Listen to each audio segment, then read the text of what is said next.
Здравствуйте, дорогие братья и сестры. Это ежегодное обращение пастора Сандей ко всем членам посольства Божьего. Это итоговое такое обращение и также поздравление с Новым годом и, конечно, с новогодними праздниками.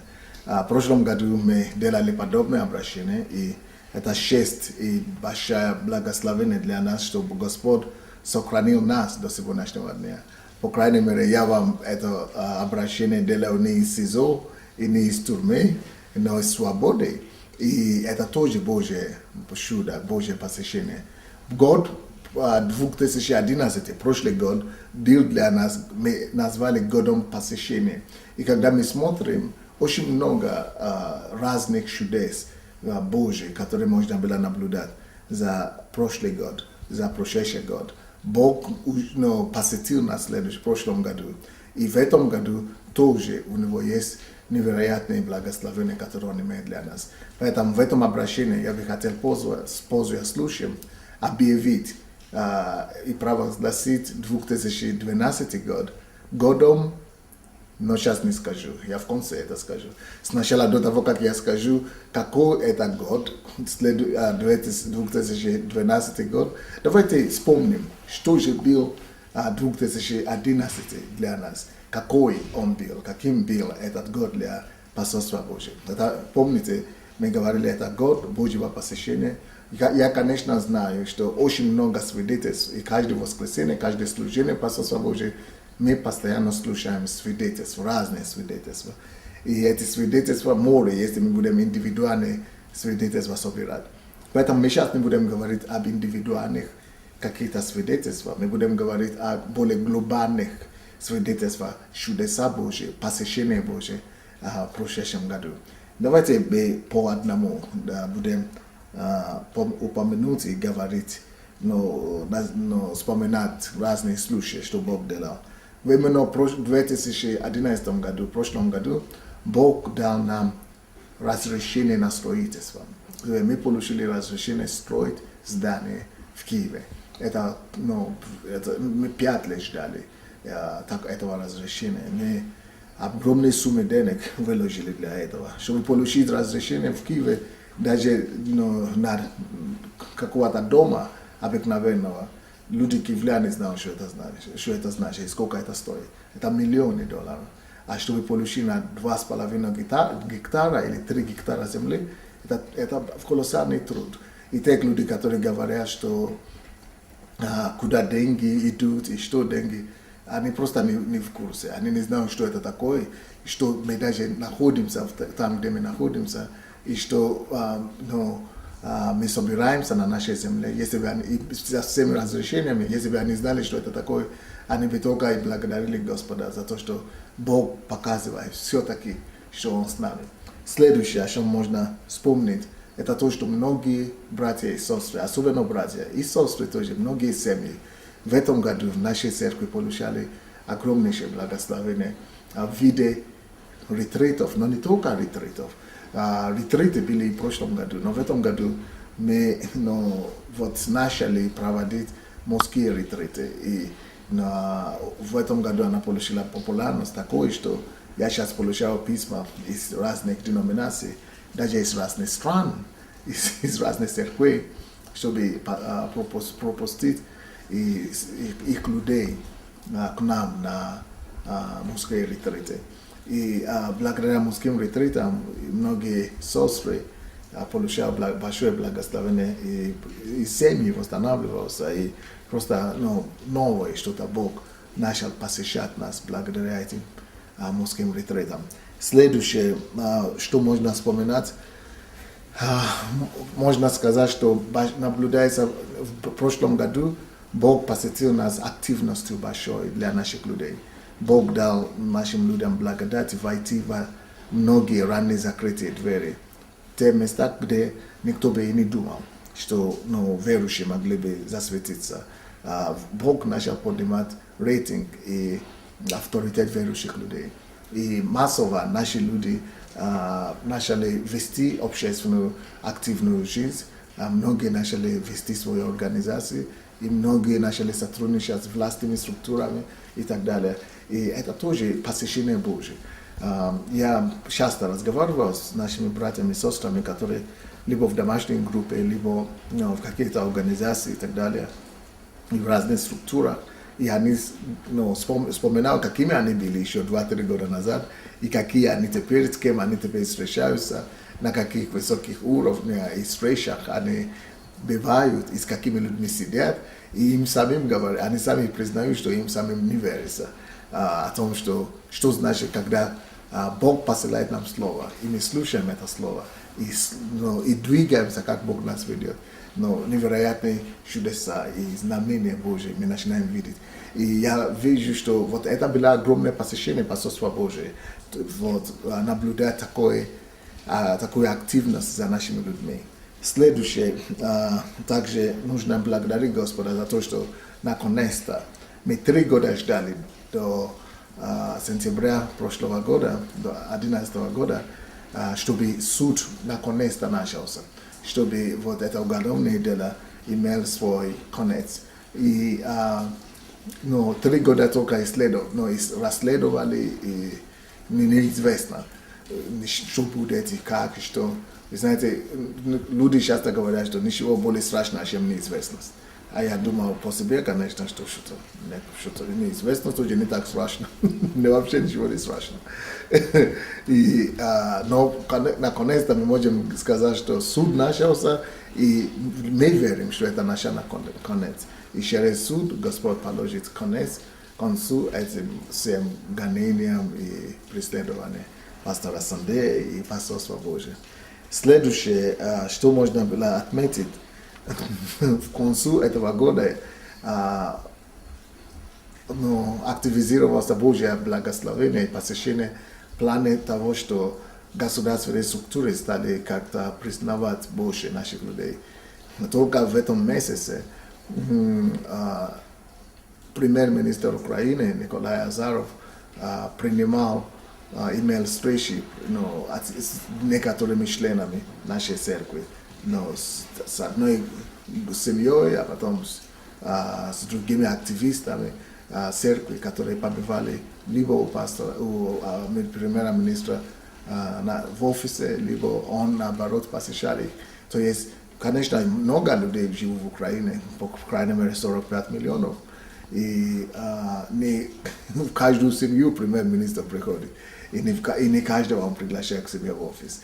И поэтому, если наши люди достаточно активные, что их замечают за свои добрые дела, признают и приглашают на прием премьер-министра Украины, страны, ладно, это было бы, можно было бы сказать, что это случайное дело. То, что если бы это один человек, одно случай. Но в нашем деле просто в том, что это не единичные случаи. Это несколько людей, членов Посольства Божьего, попадают к примеру на встречи, именно не просто встречи так, деловой, а встречи признательные, где их хвалят за добрые дела, что они делают для этой страны. И я думаю, что это тоже знамение Божьего благоволения и Божьего посещения нашей церкви, Посольства Божьего. Также в том году, который закончился, 11 год, некоторые наши поклонники, левиты, все-таки решили выйти из 4 стен церкви и нести Божью славу за пределами 4 стен церкви. И что вы думаете? Наши аж 2 человека, именно 2 участвовали, и они оба победили в программе X-Factor в разных неделях. То есть один участвовал и победил в этом интернет-конкурс X-Factor, и второй тоже участвовал, и той неделе тоже в своей неделе победил. То есть и теперь их обои показывали по телевизору на всю Украину. Это все члены Посольства Божьего. Это Божье посещение, как будто мы единственная церковь в стране. Нет, мы не единственные, наверное, может, мы даже и не лучше всех поем. Но почему-то благодаря учению, которое no распространяется о Евангелии Царства, наши люди могли действительно взять ответственность за Украину и замещают это, становятся лучшими. Это невероятная милость Божья. Поэтому, братья и сестры, как хотелось бы, чтобы мы с вами поменьше обращали внимание на негатив. А по Слову Божьему, если смотреть, сплошный негатив мы слышим. Потому что люди даже не хотят разобраться. Людям не интересна правда, людям не интересна истина. Людям даже не интересна реальность и то, что на самом деле происходит. Я на днях слышал, что кто-то сказал, что в посольстве Божьем осталось только 200 человек или 100 человек вообще, и что нет людей в церкви в Киеве. Но я говорю 100 человек, это всего лишь одна из немногочисленных церквей в Киеве, которые посольство есть.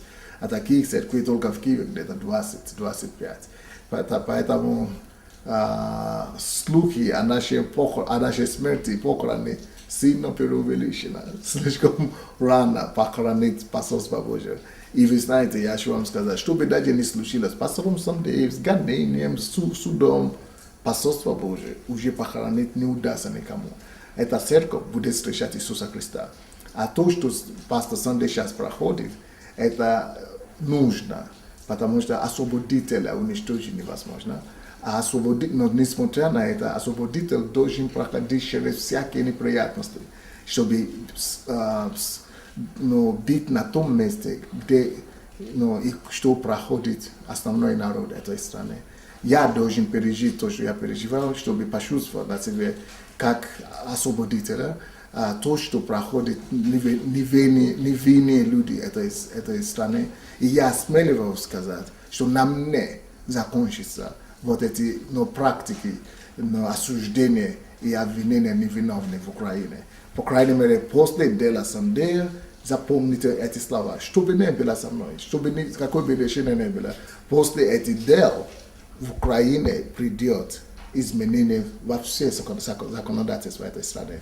Не потому что мы такие мощные, а потому что принцип Бога работает именно вот так вот. И изменится эта страна. Лучше, чтобы кто-то платил цену, приносил себя в жертву, чтобы остальной народ мог жить лучше. Поэтому мы рады, мы счастливы, что христианство всегда таким было, и таким всегда останется. Всякий, кто захочет жить праведную жизнь, праведную жизнь, благочестивую жизнь, должен быть гонением. И поэтому нормально. Главное нам фокусироваться на Сионе. Устремить наш взор на небо.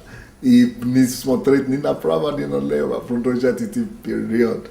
Ну что ж, это еще не все чудеса, которые были в прошлом году в церкви посольства Божьей.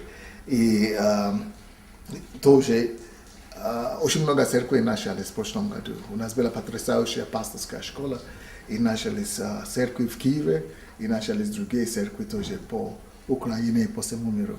Мало того, мы также начали наконец-то ложить фундамент нашего здания.